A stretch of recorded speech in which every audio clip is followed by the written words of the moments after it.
Good morning. Welcome to Snap Judgments. This is Randy here, and I've got Anthony joining me again.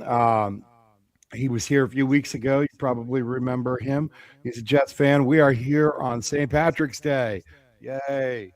I had AI design my fake office, so good times. Um, good morning, everyone. Good morning, Anthony. Why don't you introduce yourself real quick for the folks at home? Yeah, happy to be back. Happy to be here. Happy St. Patrick's Day to all. I'm Anthony Russo, draft analyst. I'm mainly on X at Anthony underscore Russo 97, talking all things draft and Jets, and usually these days it's complaining about the Jets. But yeah, happy to be here and talk some Patriots as well. So. Hey, listen, I told Steve last week he was on here. He's a Stu Jets fan, also. I think you know him. I I'm jealous of you guys this time of year. Okay, listen, twice in your lifetime, inside like 5 years, you're going to have five first round picks inside 2 years. This is a time of year where you all are on top of the mountain. I mean, you guys have the best seat in the house. It's great being a Jets fan in March and April. The draft really is our Super Bowl because we can't even really think about it during the season. So yeah, this is I picked a good time to really beef up my draft analysis, and yeah, we got five first round picks in the next 2 years that I'm sure are all going to be slam dunks, no misses whatsoever, and I'm going to have no issues with the picks. So yeah, it's going to be an interesting couple off seasons here. Well, you guys sit in a pretty good position entering the draft anyway. You guys had a solid free agency. I think you recently traded Justin Fields so that Kansas City Chiefs really loaded up at the running back position between Kenneth Walker and Justin Fields. Because I don't know, he's not going to play quarterback very long there. I mean, maybe if Mahomes is injured, but Yeah, you hope not. yeah. It's but you guys had an interesting offseason. You brought in a lot of a lot of leadership, a lot of kind of guys for the locker room, if you will, to kind of incorporate that young talent that you plan on bringing in over the next 2 years. I mean, not even just next year, but you guys have four picks in the top 44 this year. Next year there'll be the three picks in the first, and then you guys also have your pick in the second.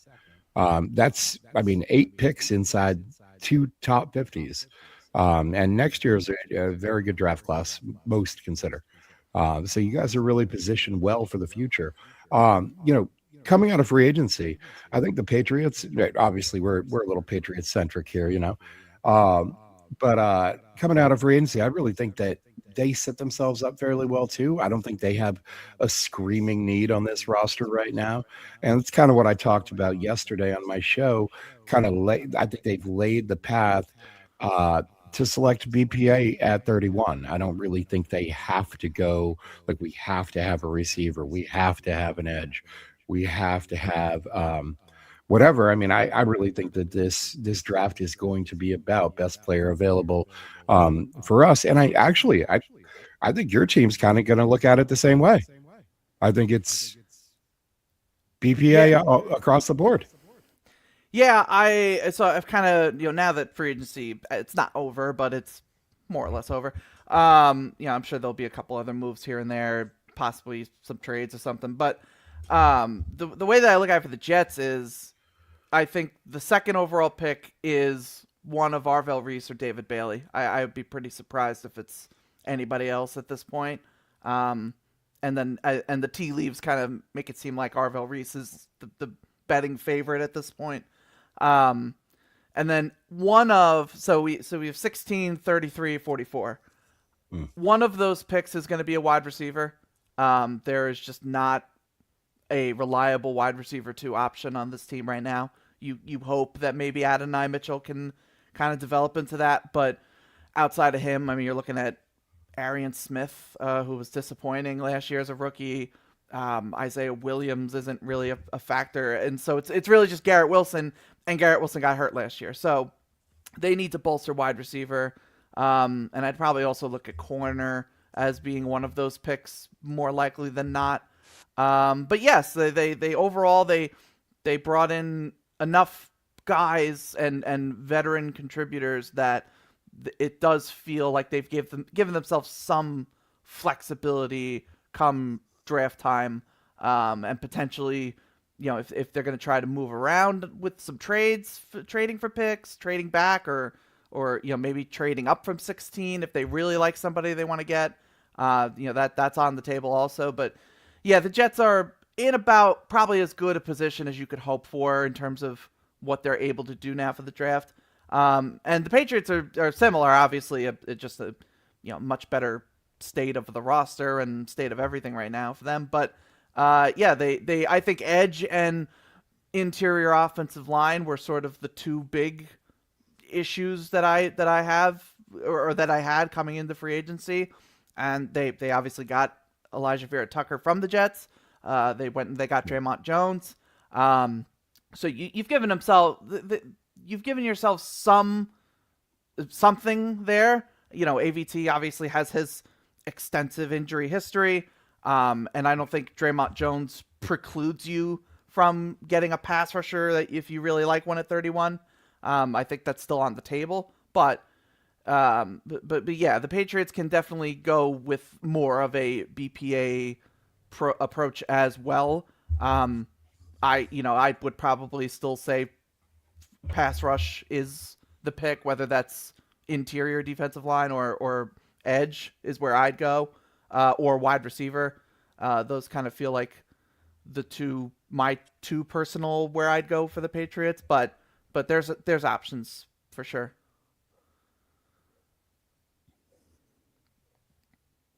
Yeah, I mean, really, the interesting thing about free agency, from my perspective, is the Patriots kind of laid out a very clear plan in my eyes, where they addressed the running game, the short game. This was a team that I remember in the Tampa Bay Bucks game specifically.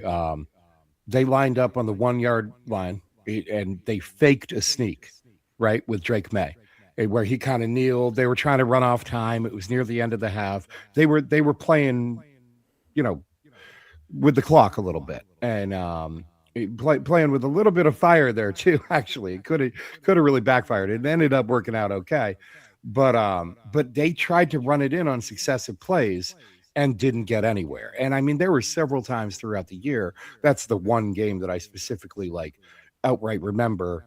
But there were several times throughout the year that these guys would line it up on the 1 or the 2 yard line and try and just pound the rock in, and they just couldn't do it. Addressing that, I mean, you know, assuming health, because we don't want to wish badly on anybody. AVT was arguably I don't even know if it's arguable, the best guard on the market, assuming health. Yep. Wide receiver Romeo Dobbs in, Stephon Diggs out. Now, from a wide receiver skills perspective, fairly even exchange, I would say, in terms of like a projection and role and kind of ability to complete that job. But Dobbs a little bit more impactful in the blocking game, where we like that here. We like wide receivers that don't mind going and laying somebody out in the run game. And then what really interested me on offense also was Reggie Gilliam and Julian Hill, who they gave Julian Hill a fairly lucrative contract, considering the fact that the only other offer that reportedly he had on the field on the table was below tender offer from Miami. He got 3 years worth up to 18 million. Now there's only something like 5-6 million in guarantees. The guarantees only get up to like 7.5, 8 million. Essentially, it works out as a 2 year contract.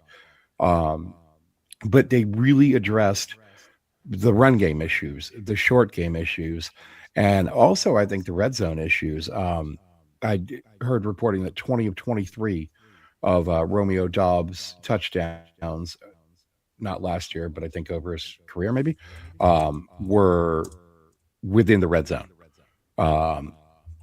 So, I think offensively they laid out a very clear path. And I wonder how they follow that up in the draft. Do they follow that up with with like a running back? Do they feel like a wide receiver? Do they feel like tight end? Do they need to add weapons, or do they need to go with the offensive line? And how does the draft lay out for them?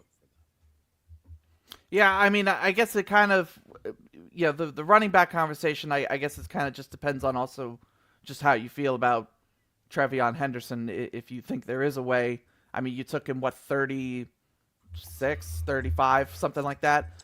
Um, so I would that kind of pick. I would think you're hoping he can develop into some kind of three down contributor. Obviously also Ramondre is still there.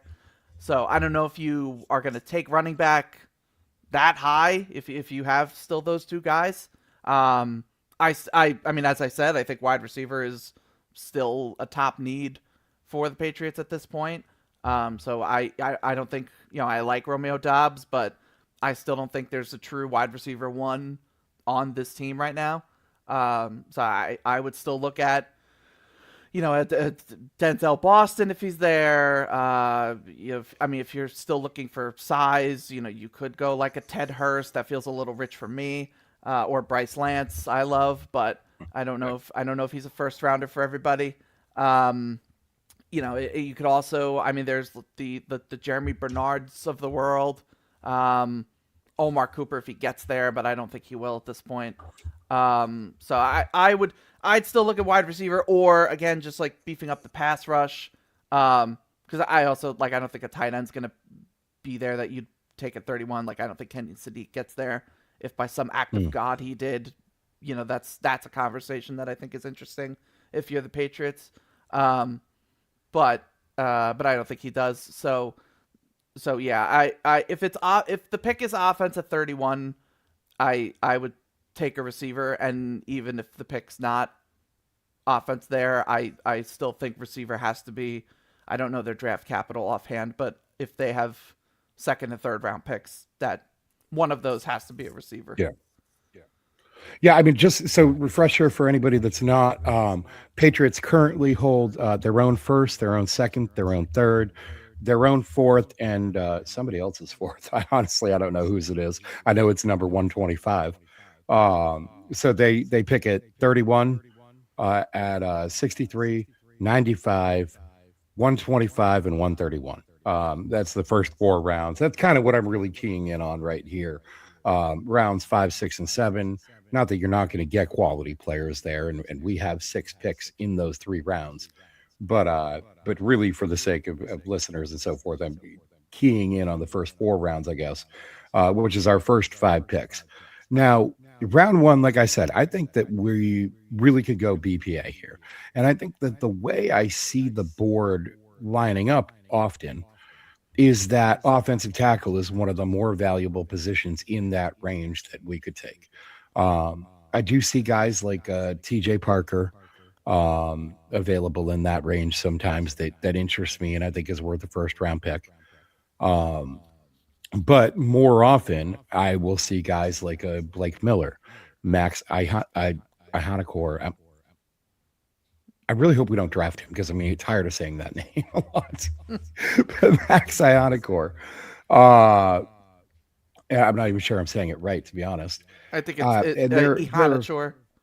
Ihanachor. All right. Yeah. Um, now I have, by the way, recently someone that I know. I was on the Max Ihanachor age hunt for a while, where I thought there was a possibility that he was as old as 25 or even more. I have recently been convinced he's more like 23. Yeah, that's Turns what my understanding Yeah, is he's 22 going on 23 or is 23 22 and now. change. That's what I heard. Yeah, Yeah. 22 in October. But I still don't know that 100%. But that's what somebody that I trust said that uh, the Arizona State athletic department said anyway. So I don't think it's like officially out there. I don't think there's like a picture of his ID or something like that. Um, but I do think that there's a sweet spot in these rounds with some of these positional values, particularly where our needs line up. And Mike Vrabel recently spoke about, draft strategy being essentially where BPA meets need.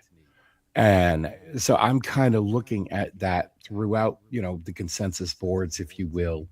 And in round two, I think there's a real nice little kind of spot to grab yourself an edge, right in that 50 to 70 range.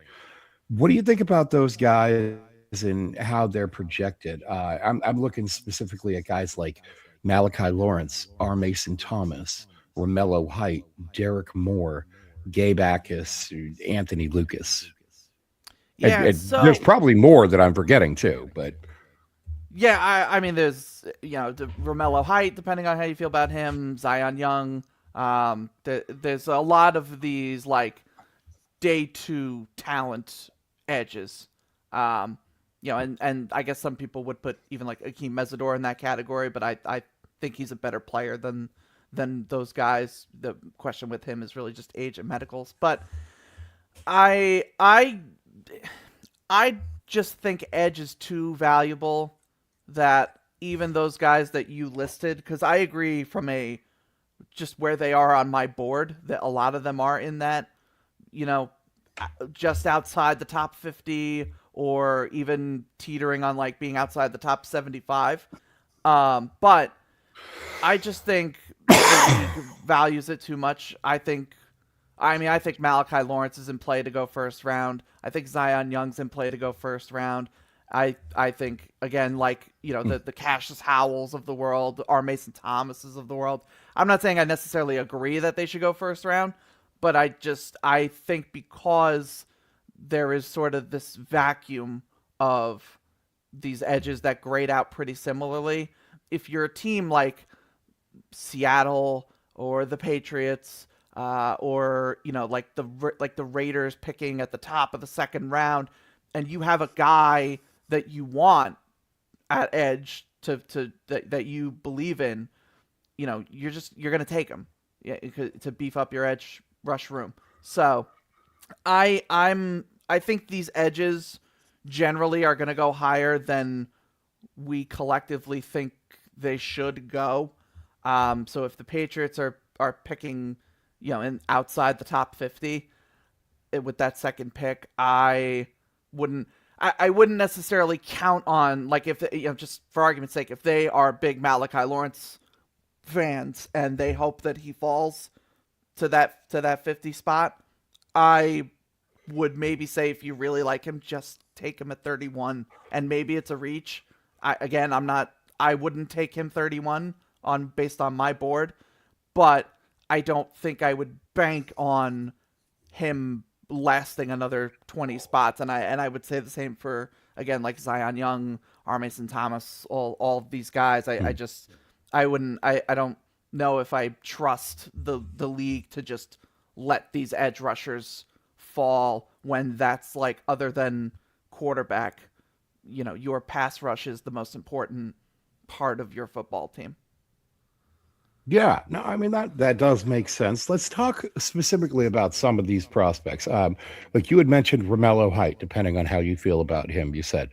Now, personally, I think Romello Height carries a number of very, very bright red flags. Number one, I believe he's the oldest player in this draft. He's definitely going to be 25 before the draft. He was born April 13th. He's a sixth year senior, late breakout. He's on, I believe, his fourth school. Mm-hmm. Um, so that's kind of sums up the red flags, if you will. The on field production is a different story, at least this past season. What do you see in Romello Height when you watch his film, and then kind of how do you think he projects to the NFL? Yeah, I mean, I think Romello Height is in the bucket of just pure old DPR kind of guys. He is, you watched him last year at Texas Tech, and he is explosive off the line of scrimmage. He has, I would probably say, one of the better pass rush plans of most edge rushers in the class, just in the entire class. I wouldn't even say of just day two guys. He is on his fourth school. He's also sort of just kind of a late bloomer in general. Like he hadn't really been super productive up until the his year at Georgia Tech, and then he got hurt. Um, and then he got to Texas Tech, and it was him and David Bailey were just kind of wreaking havoc. You watch the Utah game. I think you could argue that he actually, and that was obviously against two NFL tackles in Caleb Lamu and Spencer Fano, and he played. I think he had the best game of any Texas Tech defensive lineman. He was a menace that game, and was putting a whooping on Caleb Lamu, who some say is a first round tackle. So you like him a lot as, again, like this DPR guy. I also think he was playing. So I think he came into the combine at like 240. I believe, and he had been listed lower than that like all year, like his playing weight, and I think he was playing low, not at 240. I think he beefed up a little bit for the combine, which a lot of guys do. Um, but I think he was playing closer. Like I think he was listed 228, and I think that's what I would have. I think he was playing around that 230 range. Um, so you kind of just wonder, like, is he going to be able to play at a big enough size to again be any kind of contributor against the run? Again, there's the age and medical stuff with him as well. So I wouldn't take him in the first two rounds. To me, he's a third round, again, like DPR guy that you can bring in as a pass rush threat off the edge. I think the other thing, this is kind of also one of the slight issues I have with David Bailey, is I feel like a lot of work was being done in the middle of that Texas Tech defensive line that helped Height and Bailey get one-on-one matchups, which to their credit, they obviously took full advantage of as they're supposed to. But if they go to a team that doesn't have that interior presence, are they going to be as effective getting to the quarterback? I have more faith that Bailey has more tools to do that than Romello Height does. So yeah, if I'm the Patriots, their second round pick is basically a third round pick. So if they took him there, I don't hate it. And I think he does. I actually do like his fit in the Vrabel defense. So I think that makes sense from that perspective as well. There are other edge rushers that I just prefer in general. Where is he on my edge board, just out of curiosity here? He's edge 14 for me. So again, I think there's quite a few guys I would take over him. And what does that leave him as an overall ranking? Inside the top Uh, 100? he is, yeah, I think he just made the top. He's 92. So yeah, just inside the Okay. top 100. So about 14, 15 edges in your top 100 total. Yeah, he might actually be the last one. Okay. But yeah. Now, how do you think a guy like Romello Height wins in the NFL? Because as you mentioned, he's a bit small. He came into the combine 6'3", 239. A lot of guys cut down for the combine. A guy like Romello Height probably ate a lot before the combine, trying to get his weight up a little bit. His arms are on the shorter side, 32 and a quarter. Small hand guy, 9.5 inches. I mean, not tiny hands, but smaller. And these are his combine results up here on the screen. We can see he's not a particularly fast or a particularly twitchy guy. I mean, comparatively speaking, Nolan Smith a few years ago, who did end up going in the first round despite being an undersized edge player, his combine results were much better. I know his 10-yard split was 152. And I think his overall 40 was a 439. So, you can see how a guy like a Nolan Smith in that size of a body might win in the NFL. How do you think a guy like Romello Height is going to be able to win in the NFL against NFL tackles week in, week out? Yeah, I think if you're a Romello Height fan, and there are people who have him as a top 50 player, I think you're betting on elite first step quickness, which the numbers may not reflect that, but I think if you do watch him, he is quick off the ball. able to get around guys with speed, and his motor. He is going to fight through and try to work guys over. I think the other issue, which again also kind of goes back to David Bailey, is other than the Utah guys, what is the level of tackle play that he faced this year in the Big 12 overall? Not a conference known for their NFL prospects in terms of offensive linemen. Um, so that's kind of the question: is that quickness and the high motor going to translate enough to the NFL? I mean, again, I have him as 92nd overall, so I'm not super high on it.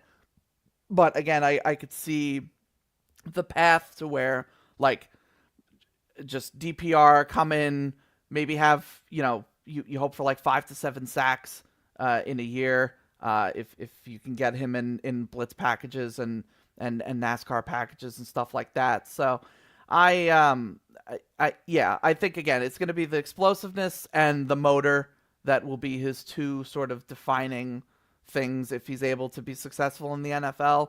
Um, can he maybe put on, can he get up to consistently 240, 245, and add a little more power to his game? Maybe. But I just don't, I wouldn't be betting on that, with a day two pick unless it's a, later day two pick.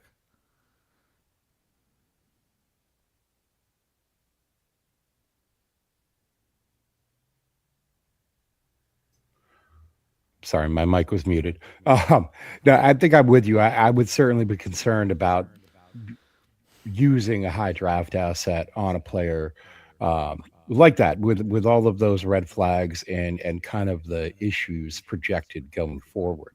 Moving forward, here's another guy, R. Mason Thomas, that the Patriots have pre-draft scheduled visit. Now, I've just got his measurements up here because all he did was run at the combine, and he did not run particularly well. Now, we could see here he's another one, a little bit on the smaller side, 6'2", 241, 31 and 5/8 inch arms, definitely on the shorter side, and tiny little baby hands, 8 and 7/8 inch hands. Now, when he did run at the combine, it was a 4.67 40-yard dash and a 1.63 10-yard split. And I remember hearing or reading like a quote from R. Mason Thomas about essentially talking about him being undersized and him saying something like, you know, force equals mass times velocity. And, so I've got to get my velocity up, or something along those lines. And then he went out and he ran what I would consider a fairly slow 40 for his size, and what I would consider a pretty poor get off in the 10-yard split at 163. Again, for a guy his size, again, you've got to comp him to someone like a Nolan Smith. That's really the gold standard in terms of speed and get off for an undersized edge. Um, what do you think about Mason Thomas? And, again, same thing. How do you think he wins in this league? And where do you think is a good place to grab him in the draft? So I have a little more confidence in R. Mason Thomas, and there certainly are, I think, similarities to Romello Height. You're talking about another guy who wins with elite first step quickness, wins with his motor. I think he also has a solid pass rush arsenal. You'll see a guy with rip moves, with chops, stuff like that. I think the thing with R. Mason Thomas is, and I think you, by the way, if you want a game to be like, how can I buy in on R. Mason Thomas? I think you can watch the Texas game. He was good in that.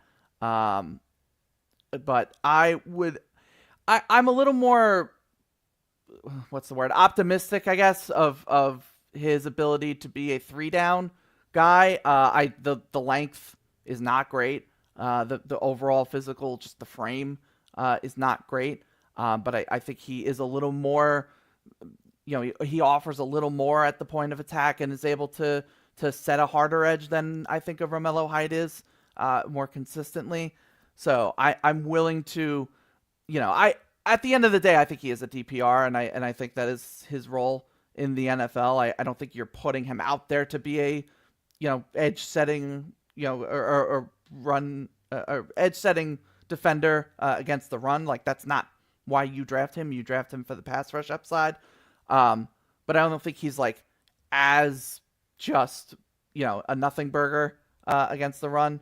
So I I think he could go top 50, and I wouldn't be mad at it.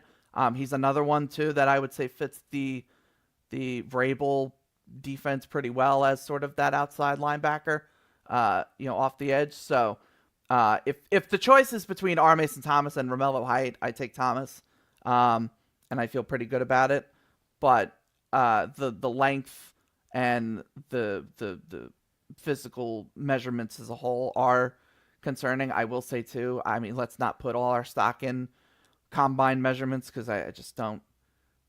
I feel like everybody needs a little bit of grace with some of these numbers that we've gotten back. But there's no denying he's not a big player by any means. Damn it. Sorry, I keep muting my mic. That's certainly fair. I have two more edge prospects in this range, I guess, that I would like to specifically mention also. One of them is a guy that I think I've kind of ruled him out for my purposes, as far as he fits here, and that's Anthony Lucas. I think that I've got him lower than this range, maybe round 4 type of pick. He was kind of a surprise addition to my board because I thought he was going to be not really a good match for our system. I thought he was going to come in at about 280. Instead, he came in at like 259 or something like that at the combine. And he put up pretty good numbers there. I'm going to pull them up specifically. But the I began watching his tape a little bit more, and the issues for me were this: a extreme lack of production. Okay, this guy had 3 sacks his entire college career.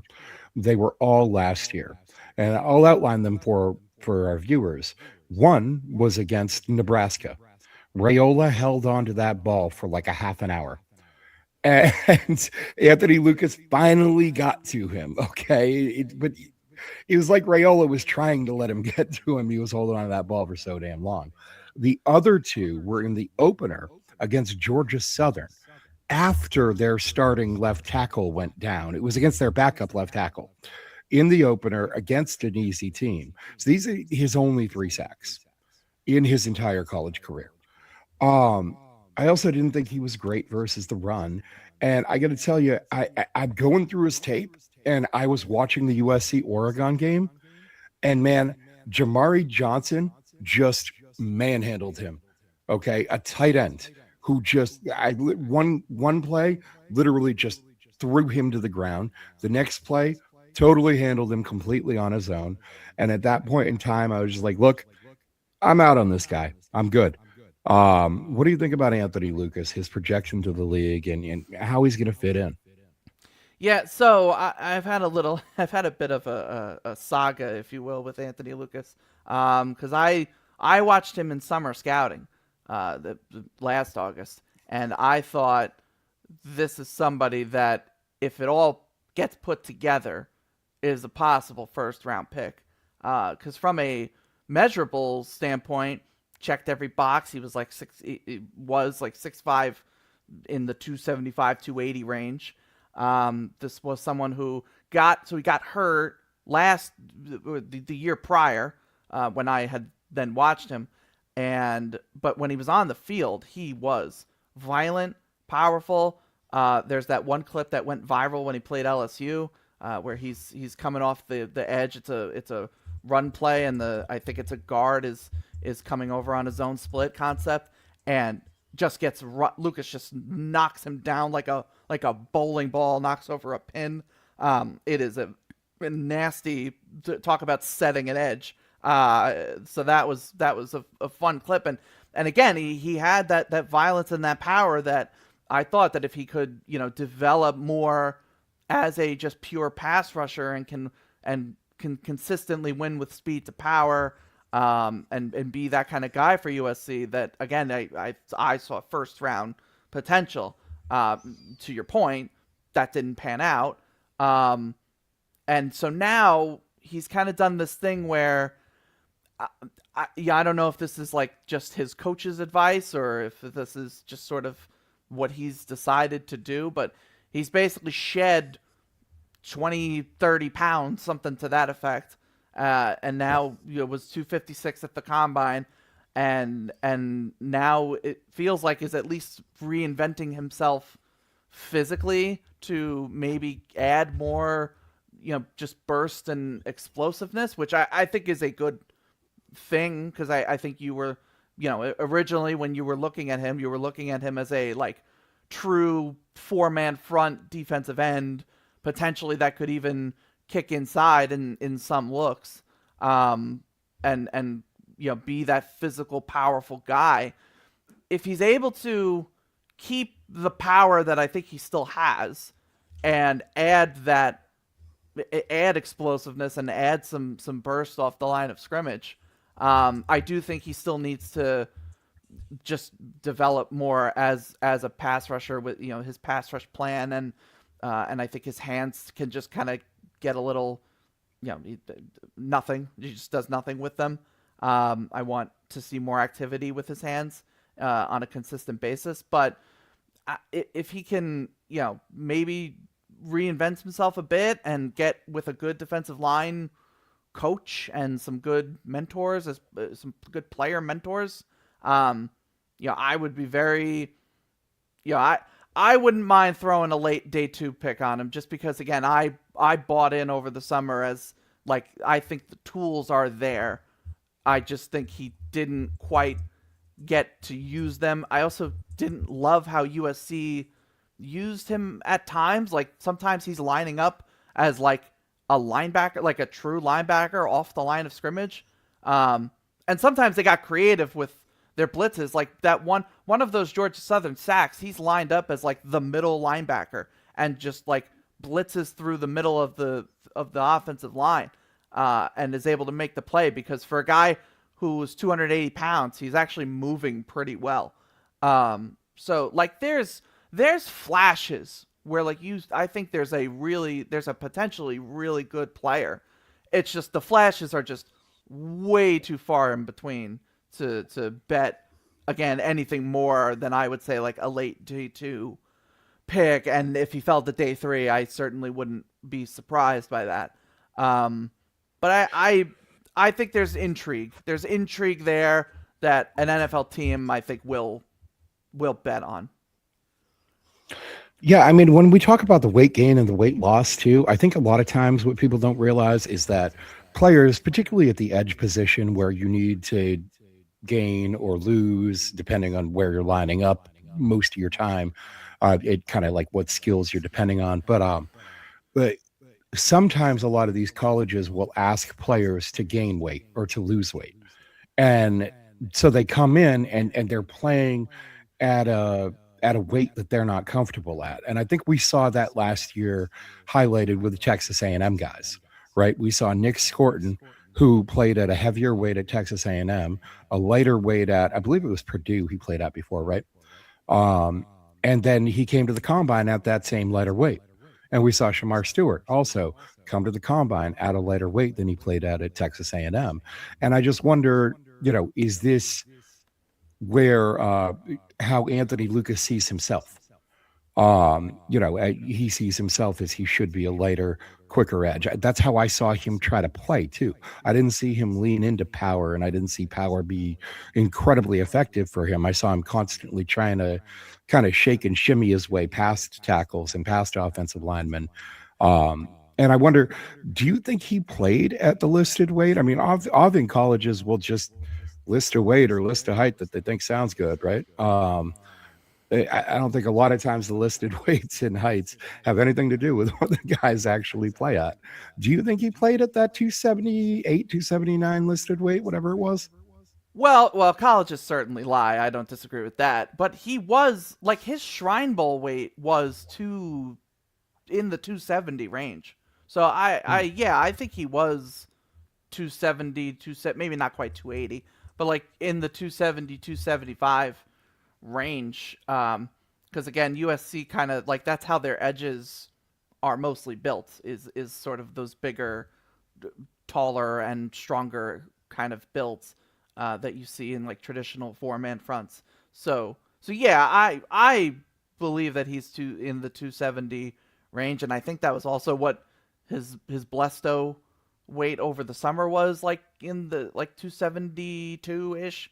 Um, so I think he's certainly lost at least 15, 20 pounds from what he was through most of the season at USC, if not the whole season. But yeah, he does feel like he feels like he doesn't really know what he's doing, and I don't want to set that to sound like I'm calling him dumb. I'm just mean that in like I don't think he was really like taught the proper way to use the physical gifts that I think he does have. And now again, like I think he needs to go somewhere, and maybe that is the Patriots, where like they show him like, okay, listen, this is what you can do, and this is how you can attack NFL offensive linemen the right way, and this is how we want to use you. Um, again, like I think there is a path for success.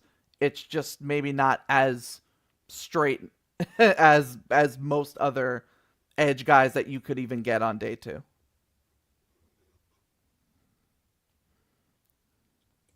Fair enough. And to your point, I looked it up just now while you're talking. 267 was his Shrine Bowl weight. Okay, so yeah. Actually, and he also was 3/4 of an inch. He also was 3/4 of an inch shorter at the Shrine Bowl. So between the Shrine Bowl and the Combine, he grew 3/4 of an inch and lost 11 pounds. It just kind God, of these narrowed it. measurements are really, really out of whack. Yeah, what is going on with these measurements? Like they can't get the height. They can't get the friggin' height right. Forget the wingspan, forget the arm length, forget any of that. This guy grew 3/4 of an inch between the Shrine Bowl and the Combine. That's insanity. All right, so move on to the last player at the edge position that I'd like to talk about here that I believe will probably be gettable in about the second round range, and that's Gabe Akis. Now, I recently learned how to say his name, Akis. There's as if Mm-hmm. there's no J. That's what I've been told. Yep. Um, let's talk a little bit about him because I was watching a lot of his tape yesterday, and I really like him as a player. I think number one, he plays both stand up and with his hand on the ground. He's got a good amount of snaps doing both of those things. I felt like he's got good get off. And it's funny because it's like watching him, he's like super antsy at the line, right? Like he's like ready to go, ready to go, ready to. And then sometimes he's like, he leans into it so much that he ends up with his hand on the ground and it works out because I think he actually gets a little bit better pop with his hand on the ground than not. Um, I also think that he's better in the run game than some of these guys that we've talked about. I think he disengages well when he's, engaged with a tackle and the running back's right there. He gets right off that real well. He chases the ball through the whistle. And, I think obviously we saw a ton of production from him at the college level. I think he had something ridiculous, like 17 sacks or something like that this year, right? Um, what do you think about him? And, where is he going? Oh, 11 sacks this year. What do you think about him and his projection to the NFL amongst and it kind of like comparatively amongst this tier, if you will, of edge rushers? Yeah, so there are people out there that would take him late round one and feel good about it. I'm not one of those people. Um, but this is someone who, as we've been talking about, like the R. Mason Thomases and the other smaller edges, the Romello Heights, the other smaller edges of the world. This is someone who you feel good about in terms of just his strength and his ability to hold up at the point of attack. In terms of his pass rush, I think he is his. I feel like I've said it with multiple guys, but his motor truly is, you know, elite. He is gonna hustle and work consistently and viciously on every single play to make something happen. I was chatting with Newt Weston, who's a fellow draft professor, and we were talking about uh, why I why I quote unquote hate Gabe Akis, which I do not. But one of the reasons was he put a whooping on Caleb Tiernan, the tackle from Northwestern, who I was a big fan of over the summer. Yes, it does. And then he turned into a Tyrannosaurus Rex, so I couldn't love him anymore. But Gabe Akis just completely whooped him around, and just used. I mean, his hands are incredibly active, and you see him. He uses really great swipe moves, and able to rip past offensive tackles as well. He is a better. I kind of just mentioned it, but like he's a better run defender, I think, than the R. Mason Thomases and the Romello Heights of the world. And he's probably even just more consistent than Anthony Lucas was. But I like Akis as a like mid day two because I just don't think I don't think he's a bad athlete by any means, but I don't think he's not he's not an elite athlete. I think he's good. He's a good athlete. I was watching him at the Senior Bowl, and he was like consistently winning. Now the I counter think to there's a that is reason he didn't test at the combine. yeah, I think he just wasn't gonna we've seen how many amazing combine testing performances like Malachi Lawrence I was talking about before put on a show. If and obviously there's the Arvell Reeses of the world. Like if you view him as an edge, he put on a hell of a display too. So I just don't think Akis athletically was going to stand up to those guys. I don't think I'm not saying he's a bad athlete that can't hang with NFL players, but that's not his game. His game isn't out athleting people. His game is fighting through you, getting into your chest, and then swiping you off or just fighting, just pushing you back and fighting through you. That's how he wins. And I think he can do that at the NFL level. I just don't think he's going to be able to do it, in a way that you would want from a like first round edge. So I would take him mid day two and feel pretty good about it. If the Patriots took him with their second round pick, I like that a lot. Again, doesn't quite have like the pure just speed rush that you would traditionally value at a 3-4 outside linebacker role, but Vrabel I think would certainly like the mentality and the hustle that Akis has. So he's a good, solid, good player that I think can be a solid contributor, if not, a good NFL starter for some time. Now, have you heard of any, injuries or medical concerns that he's working through? Because I just looked it up to double check. Illinois's pro day was on March 12th already, and Akis elected to not work out then. He only did benching at the combine, didn't work out then. It's reported that he's going to work out in a private workout. Do you think that's all about, his own concerns about his athleticism, or were there any medical concerns coming out of the season this year? I don't think there were anything major with him.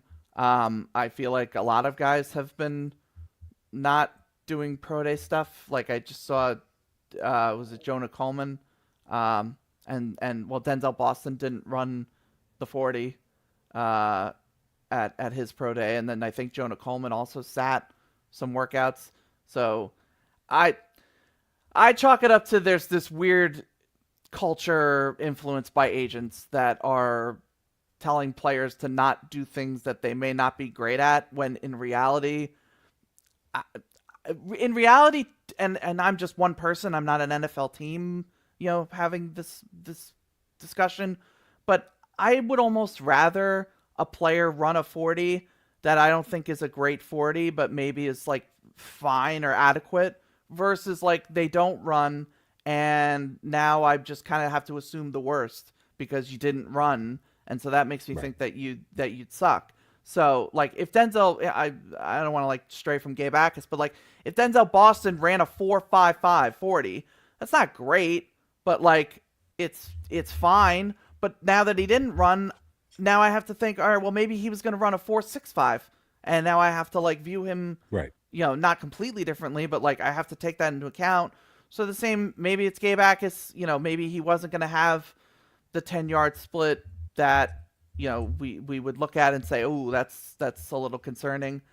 Maybe he does have, maybe he got tweaked at the Senior Bowl. That's certainly possible too. That happens to guys. So I don't want to say like just because he didn't test at the pro day means like there's a athletic question that we need to have. But in general, this whole combine not testing and pro day not testing thing, I don't like it, and I don't think NFL teams like it.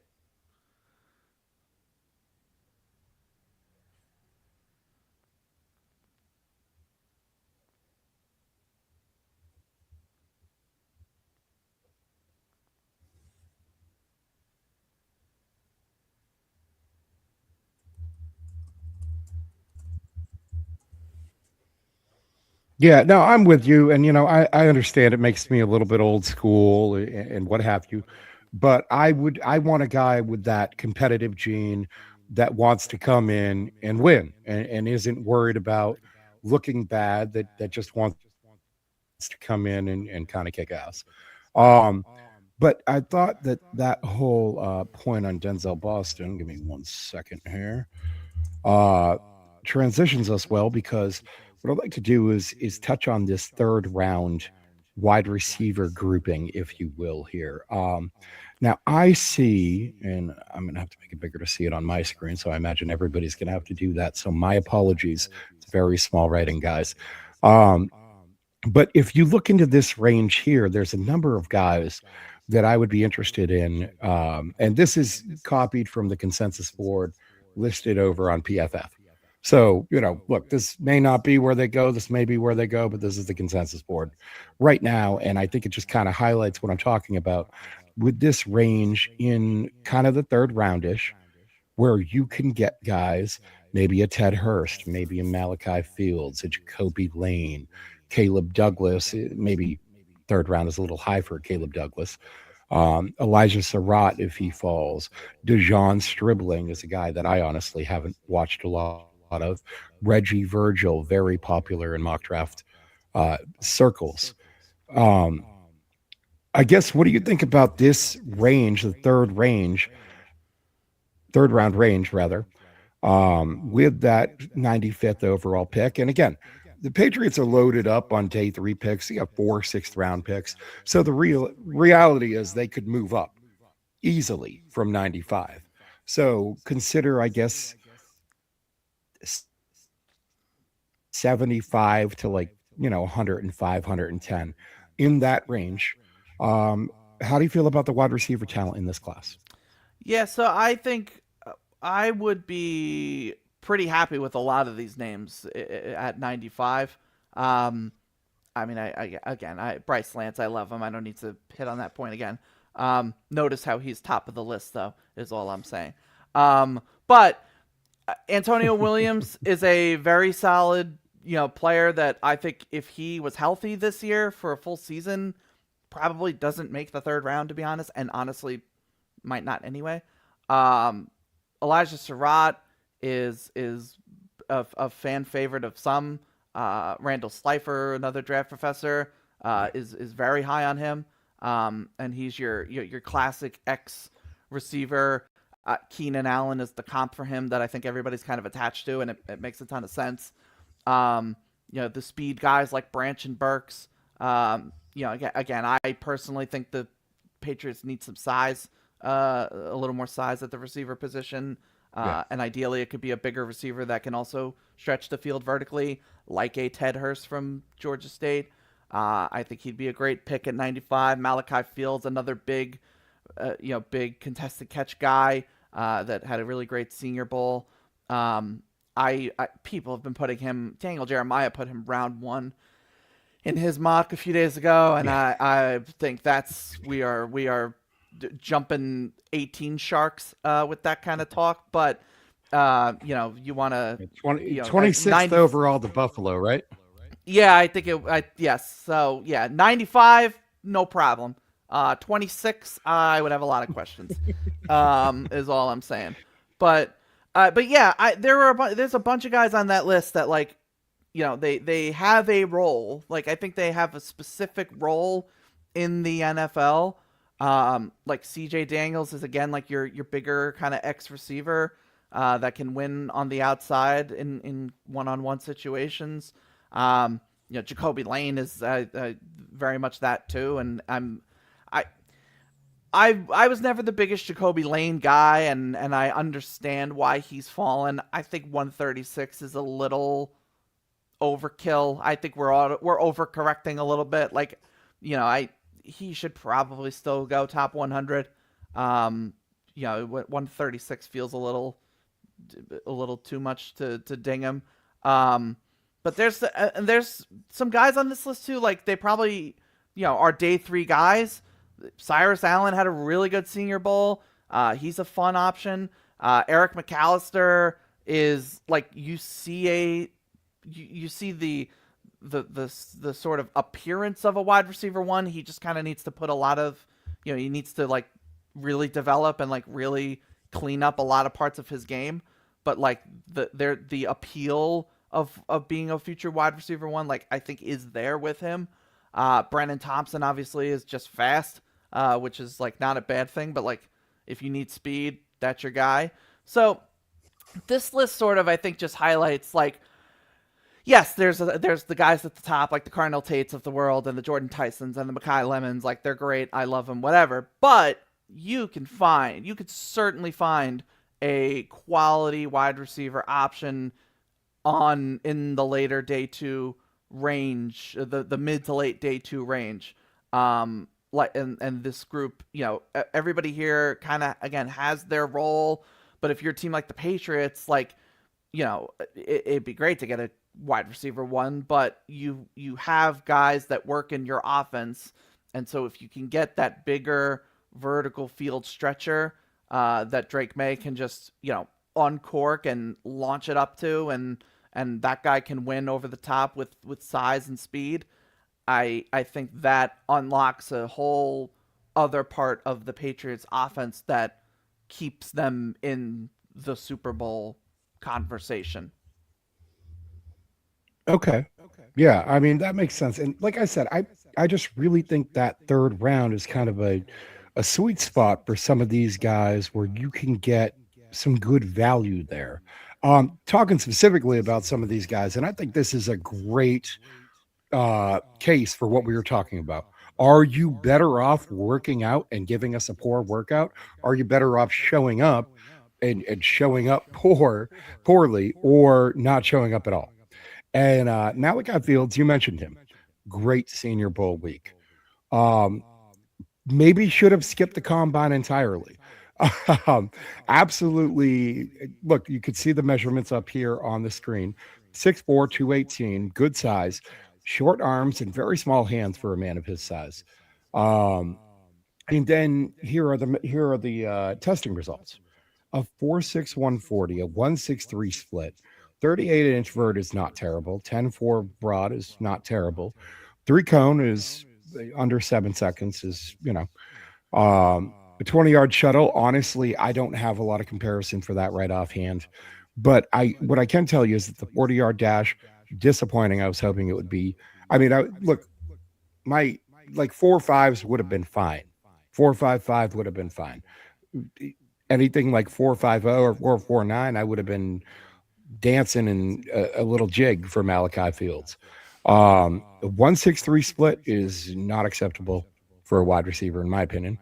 Um, and pair with the shorter arms and the small hands, and it's another situation where that's a lot of red flags, and it's not a carnival, okay? Just a lot of red flags.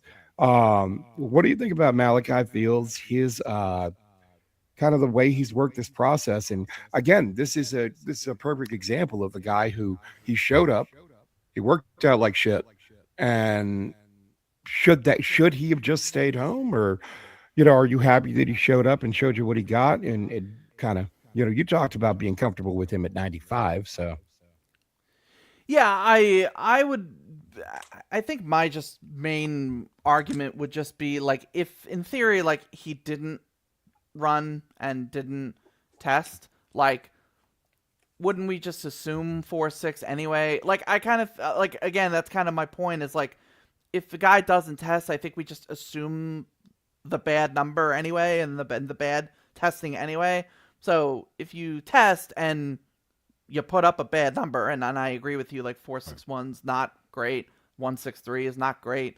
Um, so if you do that anyway, like obviously it's not good. You're not helping yourself, but you weren't gonna help yourself anyway by not doing it. So I Hmm. I don't know, and not every case is the same by any means.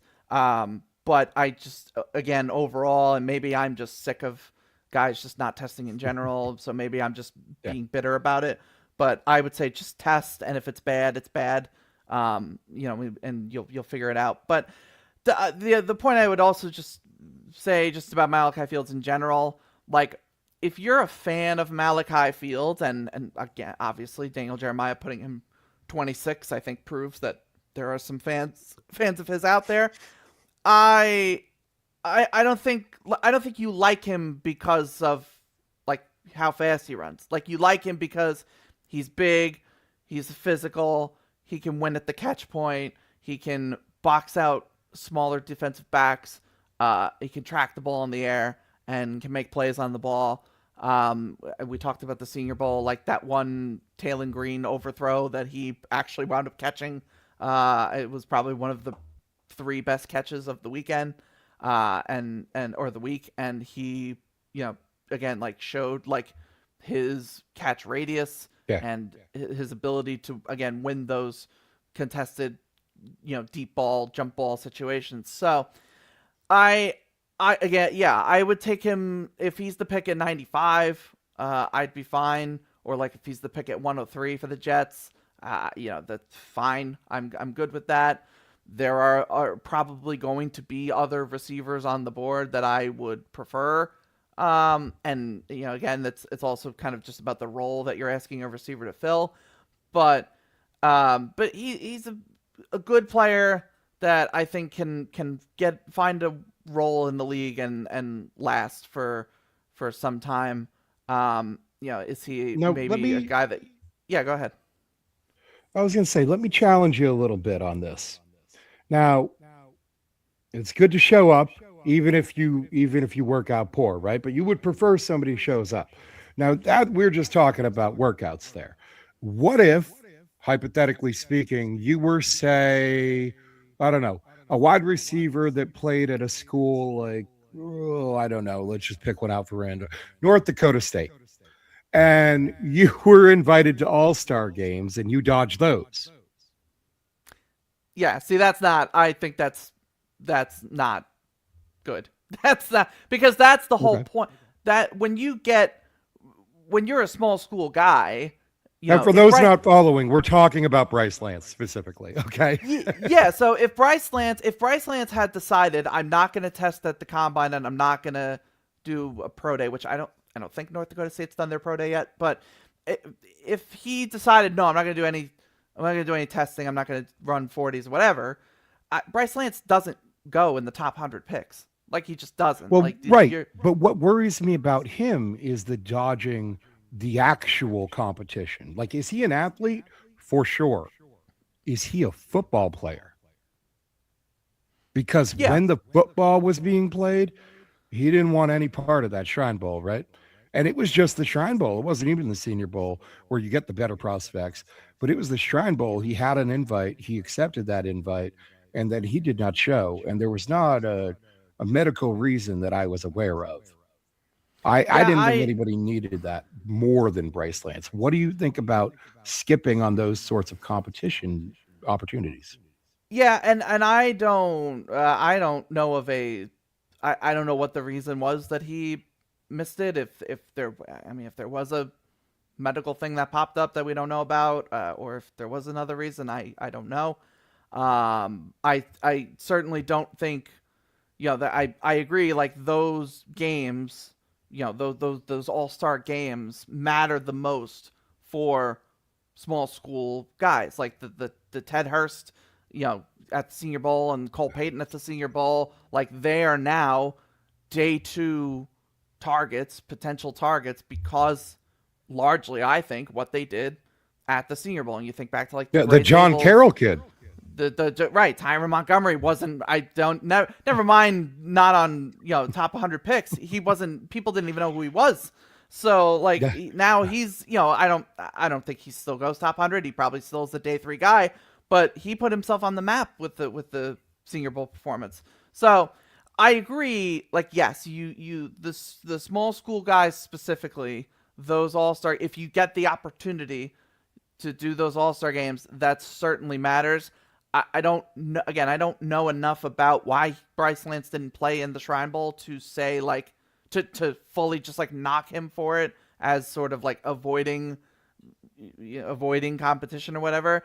I my whole thing with Bryce Lance is, I just I watch the tape and I see him just routinely putting a whooping on, albeit the Guys future who are going account, to be insurance salesmen next yeah, year. the accountants of tomorrow. I get that. Right. But like, but if you're playing against those guys, Accountants you of want to tomorrow. see him.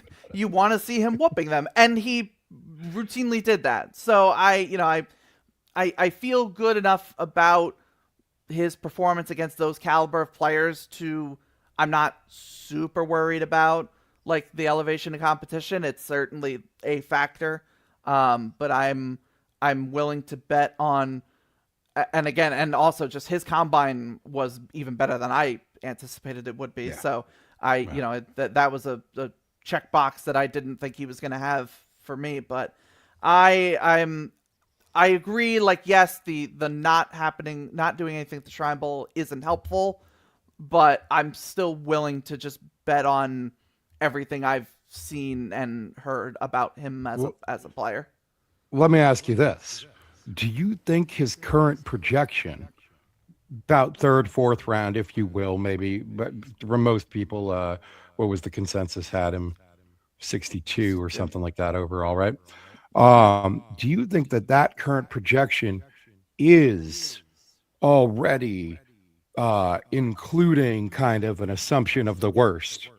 Like we talked about with, if you don't show up for a workout, then why don't we just assume, like, I mean, Tet McMillan last year didn't work out at all, didn't really run, ran in like a private pro day that was like, hand timed by his mom or whatever. And like, but we assumed the worst, right? But it was kind of baked in. Do you think that the assumption of the worst is baked into Bryce Lance's current draft projection and place on consensus boards? Yeah, I mean, it's tough to know for sure. I feel like prior to, like, when the season ended, it felt to me the consensus, for the most part, had him like as a late day two, early day three guy anyway. Like, that was where I think most people had him, and I was sort of the outlier.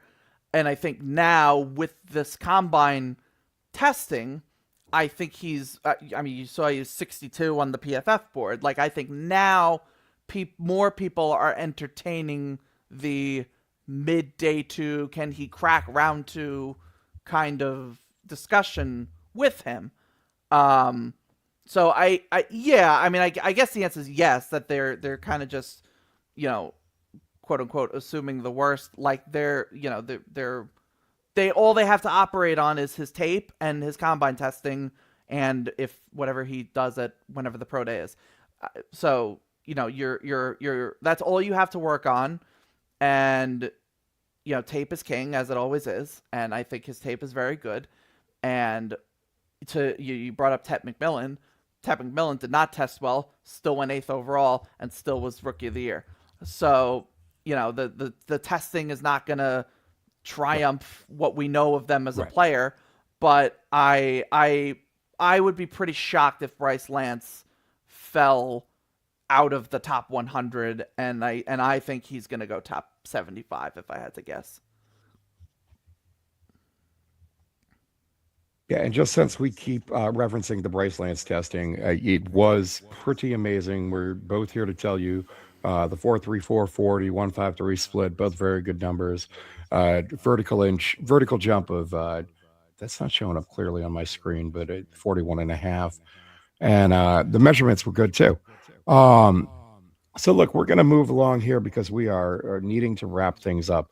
Tomorrow, I'm going to come back with Peter Quinn.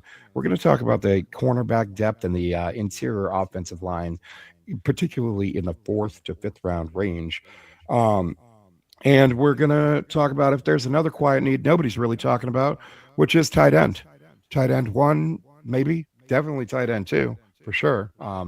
Hunter Henry is not getting any younger, but I'd like to close things out here real quick with a little bit of rapid fire. We like to make some snap judgments on here, Anthony. You ready for this? Ready as I'll ever be. Let's see what I got. All right, listen, I got 3 on my Patriots and 3 on your Jets. Okay. Give me the fast answer right off the top of your head. All right, for the Patriots, wide receiver or offensive tackle in round 1? Receiver. Biggest draft mistake to avoid? I just reaching too high for any player, regardless of need. Okay.